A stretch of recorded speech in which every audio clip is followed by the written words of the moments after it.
بسم اللہ الرحمن الرحیم۔ السلام علیکم ورحمۃ اللہ وبرکاتہ۔ میرے دوستو، آپ دیکھ رہے ہیں اسلامک حدیث۔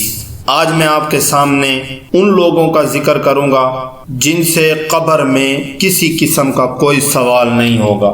8 قسم کے لوگ ہیں جن سے قبر میں کسی قسم کا کوئی سوال نہیں کیا جائے گا۔ نمبر 1، شہید، اللہ کی راہ میں اپنی جان کو قربان کرنے والا۔ نمبر 2، اسلامی ملک کی سرحدوں کی حفاظت کرنے والا۔ نمبر 3، مرض طاعون سے فوت ہونے والا۔ نمبر 4، طاعون کے زمانے میں طاعون کے علاوہ کسی مرض سے فوت ہونے والا، جبکہ وہ اس پر صابر اور ثواب کی امید رکھنے والا ہو۔ نمبر 5، صدیق۔ نمبر 6، چھوٹے بچے۔ نمبر 7، جمعہ کے دن یا رات میں مرنے والا۔ نمبر 8، ہر رات سورۃ ملک یعنی تبارک الذی پڑھنے والا۔ اور بعض حضرات نے اس سورۃ ملک کے ساتھ سورۃ سجدہ کو بھی ملایا ہے۔